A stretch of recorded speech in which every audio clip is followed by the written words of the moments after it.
Hey guys, I just have to give two quick shoutouts before the video begins.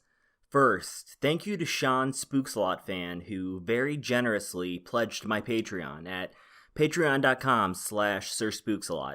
Secondly, I want to give a shout out to a fan of mine courageously battling a very serious illness.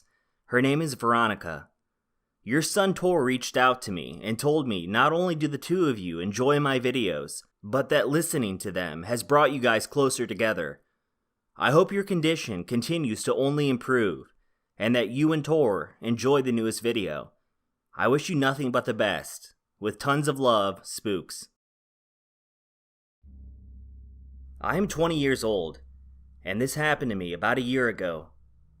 I was 19 at the time, and decided it was time for me to move out of my parents' house and into my own place. There really wasn't any specific reason for me doing this, aside from me just wanting to experience living on my own. I get along well with my parents, and they weren't in any rush to get me out of the house.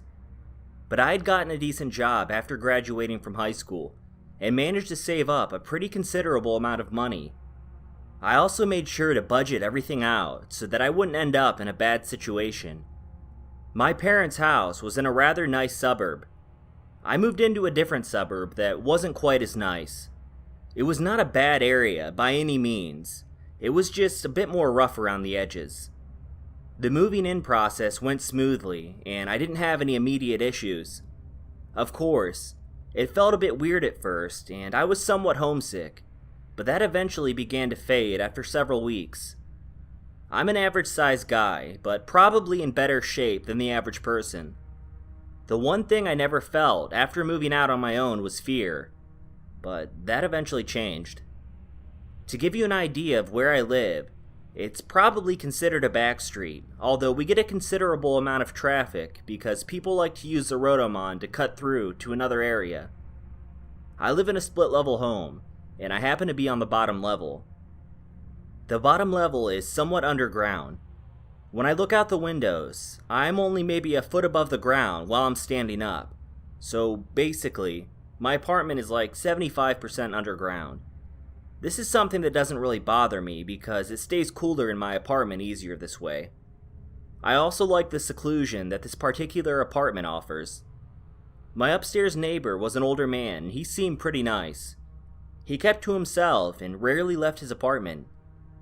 My landlord and I spoke about the previous tenant and the fact that he had to kick the couple out of the apartment due to them not paying their rent. I assured him I would never end up being a tenant that didn't pay rent. So after living at this apartment for a couple months, I had regularly been receiving mail for a girl named Jessica, and on rare occasions, I would also get mail for someone named Jason. It was mostly stuff from the Department of Job and Family Services or what appeared to be bills. At first, I would mark on the envelopes that these individuals no longer lived here. When I did this, the mailman would take back the mail, but I would still receive new mail for these people anyway, almost on a daily basis. So after about 3 months of this, I finally gave up and just began to throw their mail away. It was around this point that I received a text message from my landlord. He informed me that the previous tenant, Jessica, was asking about retrieving her mail. I had no clue why it was still even being sent to my address, but I told him I would set it aside for her. He ended up giving me Jessica's phone number so I could text her and set up an arrangement for her to pick up her mail. I agreed to this, mostly because I just wanted to talk to her about getting her mail sent to her new address. It was an easy process that I had done myself after moving. I got in touch with Jessica, and she asked if I could put all of her mail in the mailbox on a certain day for her to pick up, and I of course agreed. Before I could even ask her about it, she told me that it took a long time for the post office to start sending your mail to your new address once you notify them that you have moved. I knew this wasn't true, and that it only took a couple of days, but I didn't want to argue with her. We had a polite conversation, and there seemed to be some resolution in the future. Oh God, I wish it ended up being that simple. As we agreed upon, I got my mail on the morning of the day she was coming, and left hers in the mailbox. That same day, I ended up receiving a text message from Jessica. She told me she was missing mail, specifically a book that should have arrived for her son. I told her that I had sent some of her mail back to the post office and that I've never seen a book show up. I decided to neglect telling her that I threw a good portion of her mail in the garbage. I heard nothing back for a while and continued to receive her mail despite her telling me she had submitted a form for it to be transferred to her new address. I continued collecting it and putting it in its own area, assuming she would eventually schedule another pickup, and as suspected, I was right. After another 2 or 3 weeks, she sent me another text asking if I had received any more of her mail, and if so, when could she come pick it up. So again, I placed her mail in my mailbox and she picked it up. And just like last time, she asked about the book that never showed up at any point, at least not that I had seen. I didn't hear anything back, and all was quiet for a few days. Then about 5 days after Jessica last picked up her mail, I was getting ready for work and heard someone knocking on my door. I wasn't expecting anyone, so it made me feel a little uneasy, but I went to answer it anyway. I opened the door, and a sketchy-looking guy, maybe 25 to 30 years old, was standing there. "Hey, my name is Jason. I used to live here," he said. I just kind of said, okay. He went on to ask if I had ever received any mail in his name. I just had that, oh my god, seriously, type feeling. But I remained reasonably friendly and gave him the same reply that I initially gave Jessica. Yes, I have, but I have always sent it back to the post office. He then went on to tell me that he only moved right down the street and asked if I could drop off any mail to him that I might receive. At that point, I was taken back, both annoyed and confused, and asked him why he wouldn't just have his mail switched over to his new address. He told me that he was trying, but it was taking longer than he expected. I knew it didn't take long, and was starting to get upset at how much of a problem this was becoming in my life. It just didn't make sense. It was something so simple. I told him that I was going to call the post office and make sure no further mail of his would be sent to my house, and that I didn't have any mail of his. He seemed a bit agitated about this, but ended up leaving, and I finished getting ready for work. The very next morning, I had been awake for about an hour, and heard a crash come from somewhere outside. It didn't sound very serious, but I still looked out the window and didn't notice anything at the time. About 20 minutes later, I was walking by the same window and something caught my eye. Cars aren't ever parked on the street, so it looked out of place, and at second glance, I saw it was a cop car. I then noticed my upstairs neighbor, along with a couple other people, outside talking with the officer. I went outside, and as I was walking up to them to see what was going on, I noticed why the cop was here. Someone had crashed into and knocked over the mailboxes for myself, my neighbor, and 2 neighbors across the street. I told the cop I didn't see anything when he asked me, and quickly lost interest as I had to leave soon. We all assumed it was an accident, since that's what it looked like, and it wasn't a very serious accident either. My neighbor was able to get everything put back together by the time I got home from work that night. I made a mental note to remember to thank him the next time I saw him. I sent a text message to my landlord a couple days later, letting him know that I had sent him my rent. He replied saying thanks, and asked me if I got the mail situation figured out. I told him yes, and let him know that I had a second old tenant of his stop by, asking about their mail as well. I could remember him telling me he had bad luck with the first few tenants he had, so I figured it wasn't too weird more than one person needed their mail, as so many people had moved in and out in a short period of time. He asked me which tenant it was, and I told him his name was Jason. He thought it was strange and said that Jason was the guy living with Jessica and that they were a couple. I just told him they must have broken up and didn't think about it much longer.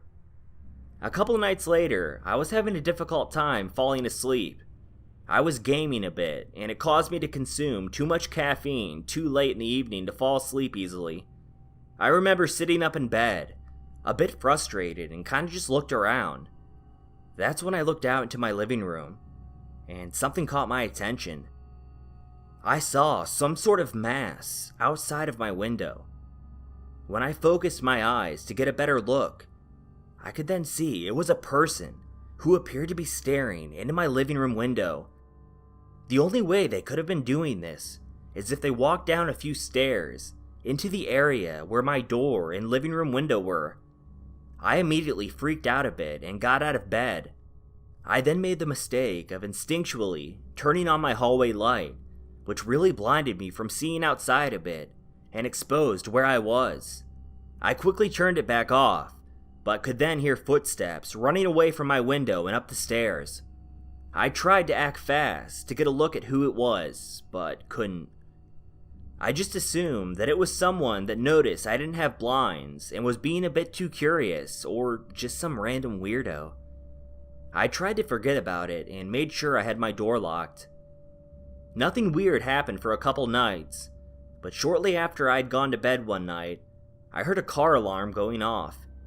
It took me a second to realize that it was actually my own car's alarm going off, and quickly got on my shoes and went outside. I turned off the alarm with my fob so I could hear any movement better, and carefully walked up to my car. I didn't see or hear anyone, and my car was still locked. Nothing appeared to be broken either, which was a plus. I had the type of car where you need to either break something or open the door while it's locked to set off the alarm. Aside from that, there's only one other way to do it, and that is from pulling on the door handle from the outside of the car and holding onto it for at least a few seconds. Either someone was dumb enough to keep pulling on it, thinking it would eventually open, or they set it off on purpose. I figured it was probably some teens from the neighborhood just playing a prank, and was about to walk back inside. That's when I heard a girl begin screaming for help. She didn't appear to be very far away, so I began walking towards the screaming to make sure she didn't need my help. It didn't take me long to locate the source of the sound, but the girl kept backing away as I tried to make sure she was okay. She would only let me get so close to her. I shouted over to her that I was just making sure she was okay, and she didn't say anything back to me. I wasn't close enough to get a good look at her, and the whole thing just seemed very weird. That's when I thought back to the other night, when someone was staring into my window. That only made me feel a bit weirder, and I decided to head back to my place. I didn't know if I was unsafe out there, if someone was at my apartment, or if I was just being paranoid, but the situation seemed weird when the girl wouldn't let me get close or help her, but instead just stared at me. I began walking back to my house pretty quickly, and one of the times I turned around to look at the girl, I could see her walking in a different direction. She quickly began calling someone as I started walking away, which prompted me to begin running to my house once I got out of view from her. I ran back up to my car, and it looked fine. I walked down the stairs and saw no one outside of my living room window. The door was shut, which was how I believed I left it. It was unlocked too, which was also how I left it. I walked in and locked the door when I shut it. I wanted to double check my apartment after the weird experience before going back to sleep. My living room looked normal from what I could tell, so I went to make sure nothing was wrong with my kitchen. That's when I heard a noise coming from my bedroom. I had an absolutely horrible feeling wash over me, but rushed to go check out what it was. That's when I saw someone climbing out of my window to the ground up above. I grabbed this person's leg and began pulling on it. I managed to get them partway back into my apartment. At this point, they began kicking at me hard with their other foot. This enabled them to boost themselves back into the window, but not before I got a look at their face. I was stunned to notice that I recognized them. It was Jason, Jessica's boyfriend and one of the old tenants of my apartment. Before he could get all the way out of my window, I grabbed at his leg again. It was too late, but I did manage to get a hold of his shoe before he made it all the way out of the window. I immediately called 911. The police didn't take too long to arrive at my house, and I told them what happened. I gave them the shoe and told them both Jason and Jessica's first and last names since I happen to know this information from getting their mail sent to me. The two cops that I told this to both looked at each other, and then informed me that they knew these individuals and would go look into it. Maybe only an hour later, I got a call from one of the cops, letting me know that Jason had been arrested, but that they couldn't arrest Jessica because they didn't have any proof she was involved, and I didn't get close enough to the girl that was screaming to be able to make an identification. The police did inform Jessica that if she was caught close to or on my property, she would be arrested as well.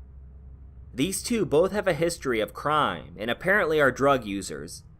It wasn't until the next day that I noticed my computer and PS4 were both unplugged, but luckily I ran home and didn't give Jason enough time to make it in and out with any of my possessions. This made me think back to everything that happened with the mail and the mailboxes being knocked over. I didn't know how putting their mail in my mailbox at a certain time, or checking out mailboxes that got knocked over, would give them enough time to steal anything. I'm still not sure if those were attempts to rob me or not, as it doesn't make sense. 30 seconds walking to and from my mailbox isn't a lot of time.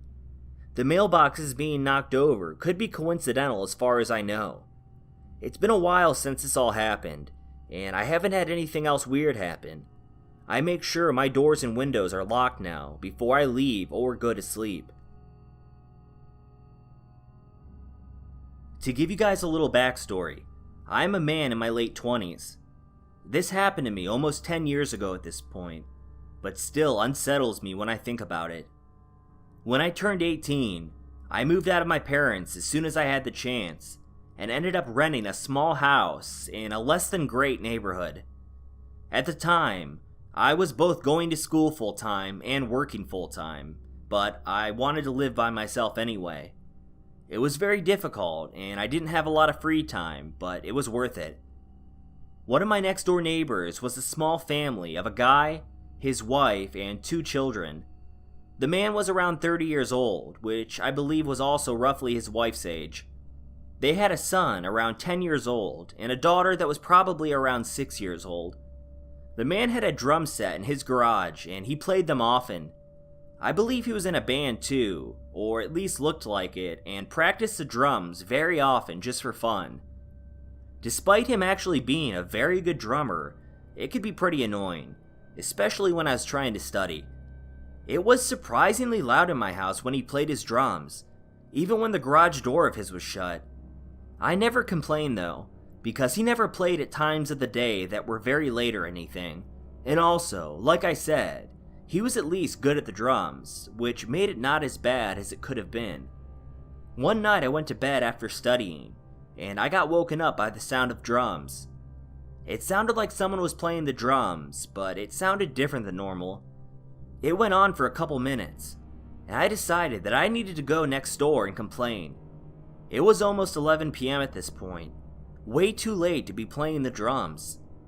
I got dressed and got my shoes on and walked outside. Once I was outside, I could hear the drums a bit more clear as they were being played. It didn't sound like what I normally heard. Whoever was playing the drums wasn't as talented as the normal guy, and it sounded more like someone was just bashing on them for fun. I continued walking over to my neighbors, but when I got to the door, I decided not to knock. For one, they wouldn't be able to hear me knocking over the loud drumming. And two, I realized it was probably one of the kids messing around on the drums, and the parents would hear them and make them stop. I decided if the drums went on too long, I would just call the police. But before I could even walk back to my house, the drumming ended, just as quickly as it started. I was relieved, and walked back home so I could finally go back to sleep. I got woken up the next morning by a loud knocking on my front door. I looked at my phone and was annoyed because I was once again being deprived of the little sleep that I get. When I answered the door, I saw that there were 2 police officers standing in front of me. This made me nervous, and I was worried I was in trouble, even though I don't really do anything wrong. They asked me if I heard or saw anything unusual the night before, and at first, I told them no. Then I remembered about the drumming, so I told them what happened with all that. They then explained to me that when my next door neighbor's mother came over this morning, she found that his wife and both of his children had been murdered. All 3 of them had been shot to death the night before. I was in absolute shock, and the police told me they would find me again if they had any other questions for me. The very next day, they found the man that lived next door. His car was parked at a park just several miles from where we lived. He was still in the car and had died from a gunshot wound to the head, taking his own life. The investigators, with the aid of my story, concluded that the man told his son to play the drums on that night. While his son was making all of that noise, they believe the man first shot his wife. After that, he shot his daughter. And before his son even knew he came back out to the garage, he shot him last, in the back of the head. This would explain why no one heard any gunshots that night. The son was playing the drums, covering up the noise, right up until the last shot was fired. I can remember them saying that the man had a long history of mental illness, but he had it under control for a number of years. No one knows for sure if that played into it, and if it did, if it was because the man stopped taking his medication or developed a new condition. But either way, it just ended up being this horrible tragedy that happened to an undeserving young family. I have long since moved away from that house and away from that area, but every time I think about this story, it sends chills down my spine. The night all this happened, I had no idea what was going on. I have no idea what would have happened if I did knock on the door. Maybe the man would have heard it, maybe he wouldn't have. Maybe he would have ignored the knocking, but maybe not. But to just know that I was right there at his door when all of that noise stopped, when he was firing the last shot, makes me feel grateful that I decided to just walk home. It's crazy to think what could have happened to me if I didn't make the decision to change my mind. When I was a teenager, I lived in my father's basement. He would frequently go on business trips, and I would be alone in the house for up to a week at a time. One evening in spring, I was up alone watching TV at around 2 a.m. when I heard through the open windows what sounded like 2 distinct sets of footsteps from outside, walking from the front yard, around the side, and into the backyard where they stopped. It was then that I realized that since all my lights were on, I couldn't look outside, but from outside you could see me. I immediately panicked, shutting off my TV and lights, so now I was alone in my basement with no lights on, with what I thought were 2 prowlers sitting on my back deck. I don't know how long I was frozen in the darkness, but after I didn't hear any more sounds for a while, I quietly crept upstairs to try to get a better look into my backyard. Thankfully, all the lights upstairs were already off. Unfortunately, with the way the bushes and patio umbrella were set up, there were large blind spots where it sounded like those footsteps stopped. I considered calling 911, but then, when my father would inevitably find out, I knew I'd be forced to stay with my aunt when he went out of state. So I stared at that deck, waiting to see movement for at least 10 minutes before I began convincing myself that my mind was playing tricks on me. I decided to go investigate outside. I grabbed the closest thing to a weapon I could, an old shepherd's axe, went out my front door, and crept around the side of my house, crouching behind a bush. I finally mustered the courage to swing the axe into the bush and shout, "Hey!" Nothing would happen, right? No one would be there, and I'd have a good laugh, albeit an embarrassed one, when I realized I was just being paranoid. Instead, I immediately heard the sound of deck chairs scraping on wood and 2 sets of human footsteps running off into the opposite direction. My heart stopped. I felt like I blacked out for a second from the adrenaline rush. I ran back around the side of my house in the direction I came. What was I to do? There was no time to think. I made it to my front door, swung it open, rushed inside, slammed it shut, and stood there in the darkness, practically hyperventilating. I stared out into the street, waiting to see someone leaving the property, but no one did. It was then that I realized that now I wasn't safe inside my house like I thought I would be. I was trapped. I ran out the front door into the middle of the street where I could scream if I saw someone. Surely, by now I should have called the cops, but I wasn't thinking clearly anymore, if I ever was. Now I was facing my house, but I still didn't see anyone, so I glanced to the left down the street. Nothing. Then I looked right. 2 male figures were walking away from me, a block and a half down the street. Just as soon as I noticed them, they turned left at the T-junction onto the main road and disappeared out of sight. For some reason, I ran after them, and when I turned that corner, no one was there. There should have been nowhere to go, and they would have only made it about a half block if they were just walking. They must have had a car waiting there. I was 13. My parents like to travel and take a family vacation just about one time per year. I cannot remember a year we didn't go somewhere for vacation during the summer when I was a kid. I am a female and have a brother that is 4 years older than me, so my parents always made sure to take vacations to places that would be entertaining for the both of us. It wasn't until my brother and I got a bit older before my parents began to ever skip vacations any years. The summer after I turned 18, my parents had a vacation planned out. I still lived with my parents at the time, but since my brother wasn't able to go with them because of his job, my parents gave me the option of going. This particular year, they had planned a trip to somewhere that I didn't necessarily care to go to. I instead imagined the idea of being able to relax by myself for a week, and decided that I would stay home. My brother didn't live very far from my parents, so they made me promise that I would check in with him every so often and let him know if I ran into any issues while they were gone. So my parents ended up leaving for the vacation, and I stayed home to watch the house and just relax. At this point, we'd only been living in the house for about 4 years.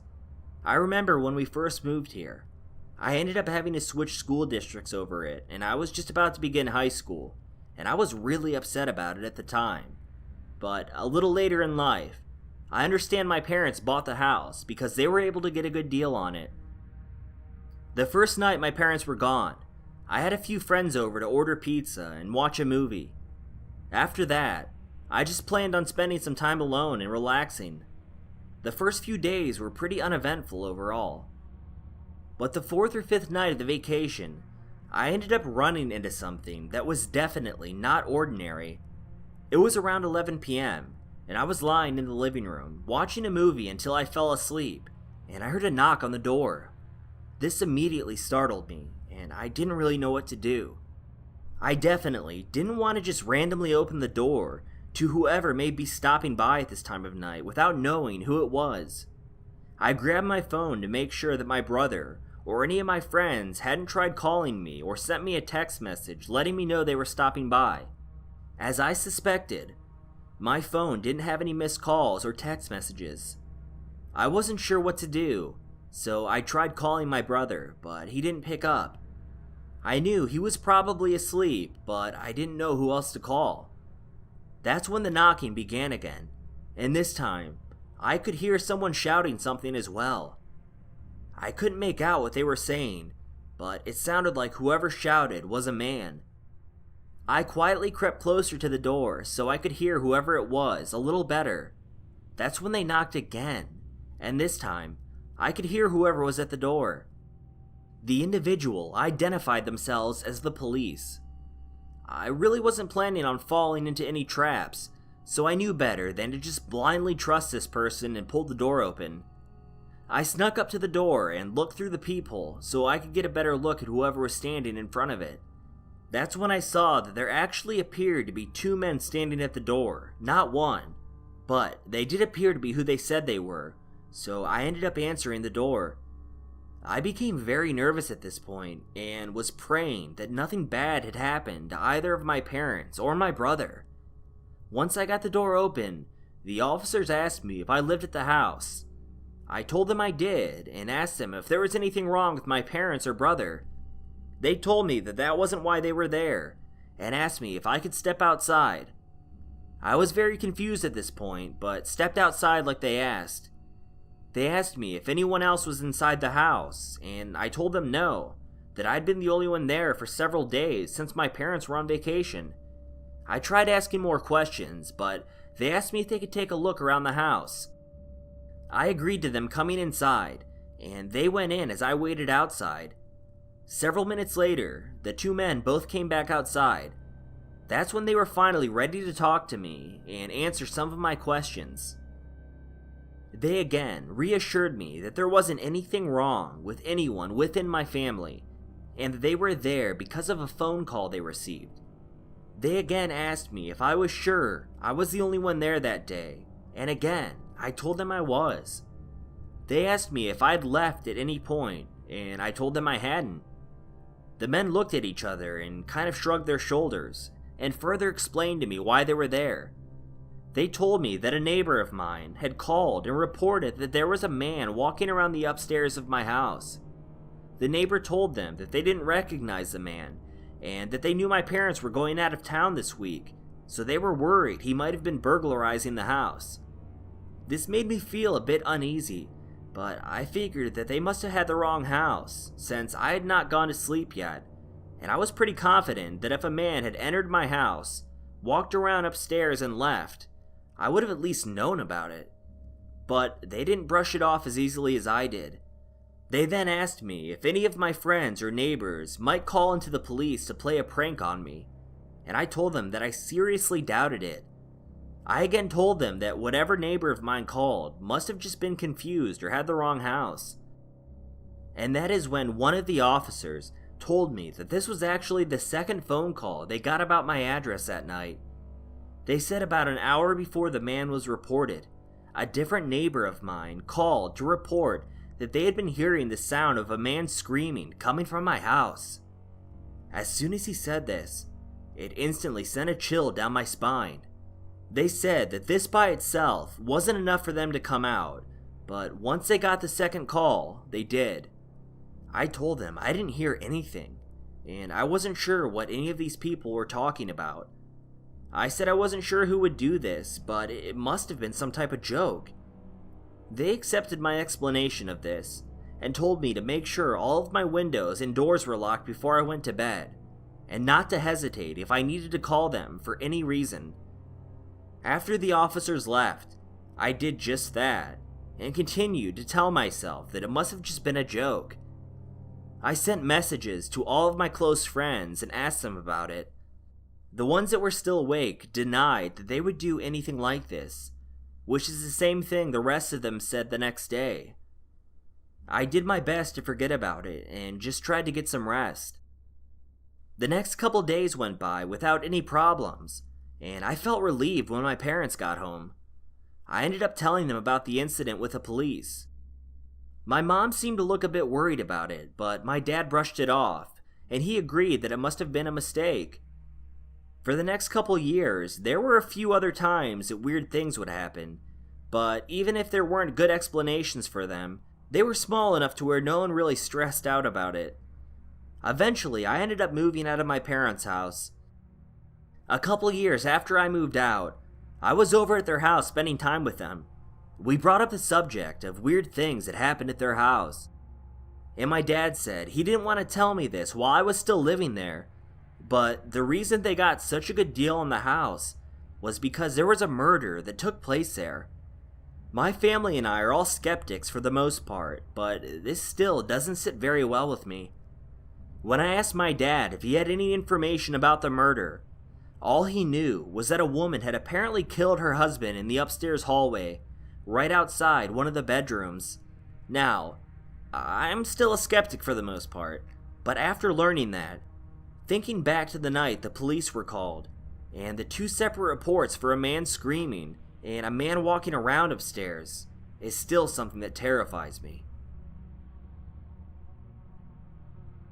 This is a story about something that happened to me that I don't like to think about. I honestly hate talking about it, but I feel like it might be therapeutic if I write it all out. This story brings up a lot of different feelings, mostly sadness, fear, guilt, things like that. Not the type of feelings one would like to feel. This took place almost 8 years ago at the time of writing this. My parents got a divorce when I was quite young. After they split up, my dad showed very little interest in the family, and we rarely saw him after that point. So growing up, it was just my mother, my younger sister, and I. My sister was born only 2 years after me, and this story took place when I was 18 and she was 16. My mother was trying to arrange a short weekend trip for the three of us. I ended up telling my mother that I wouldn't be able to go on the trip because I had to work. That wasn't actually true. I had the weekend off from work. I just knew that if I told her that, she wouldn't make me come on the trip since I was 18. The truth was, I had recently started dating a guy and wanted to spend time with him.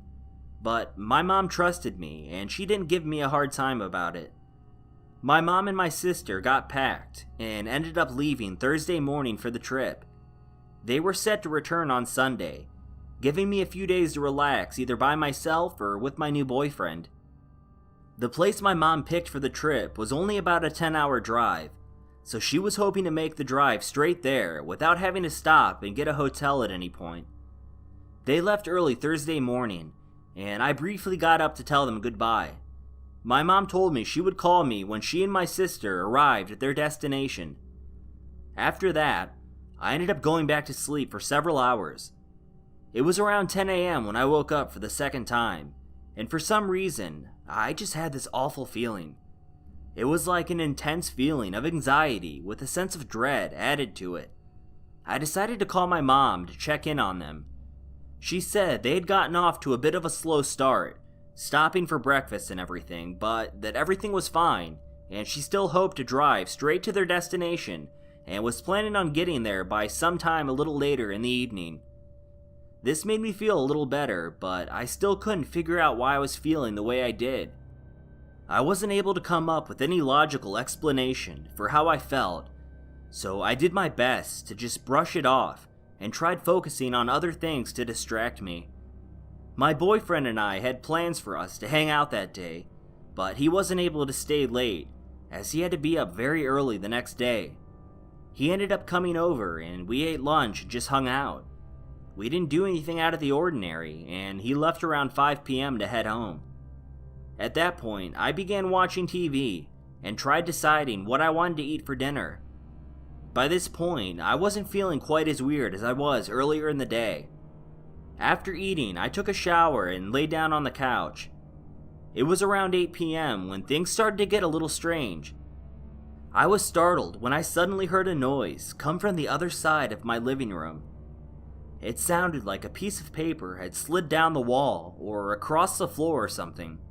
I immediately looked over to where I thought I heard the noise, but didn't see anything.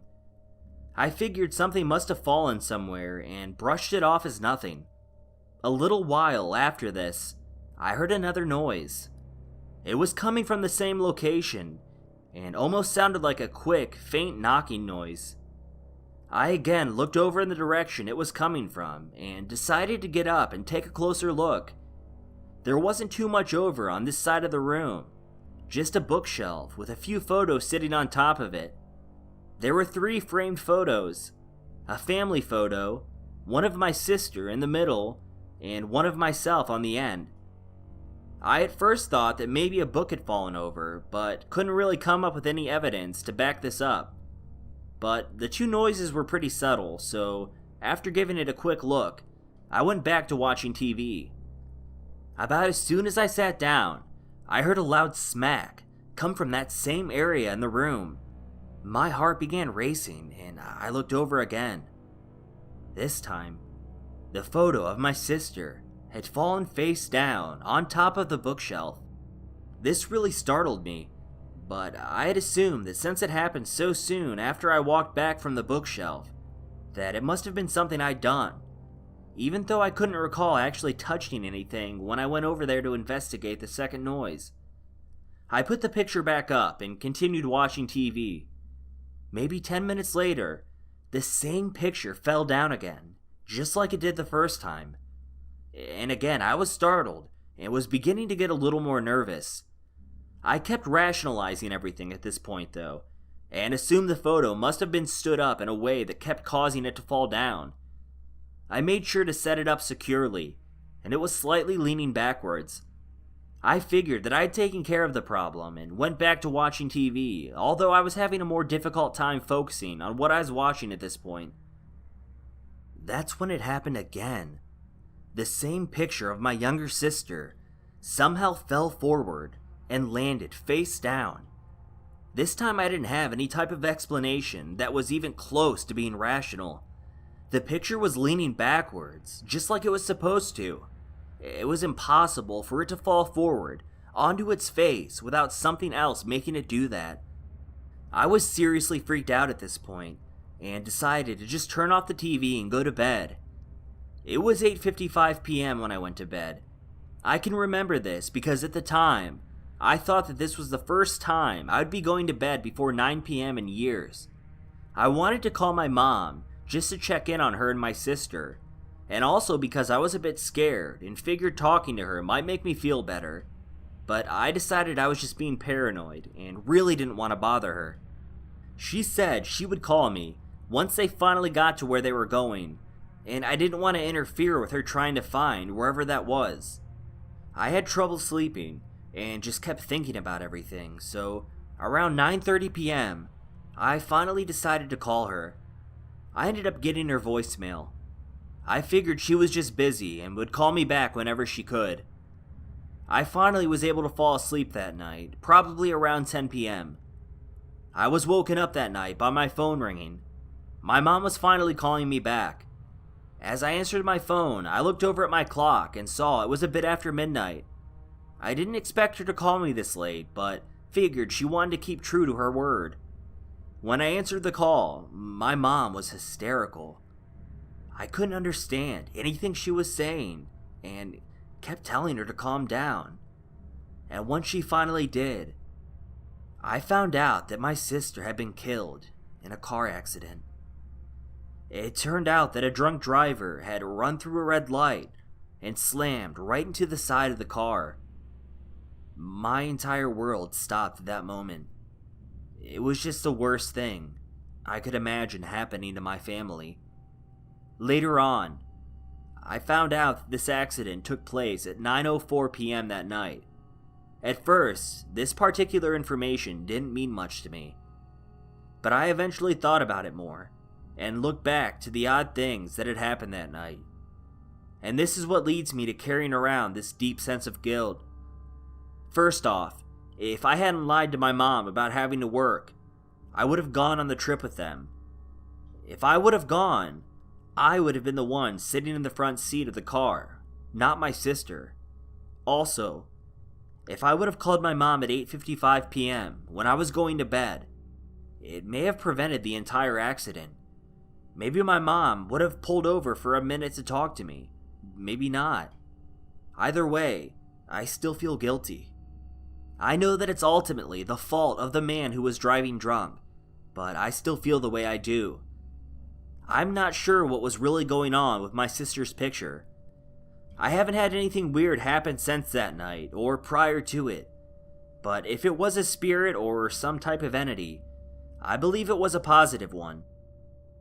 I think it was trying to tell me that I needed to check on my sister, and to this day, I only wish I would have listened.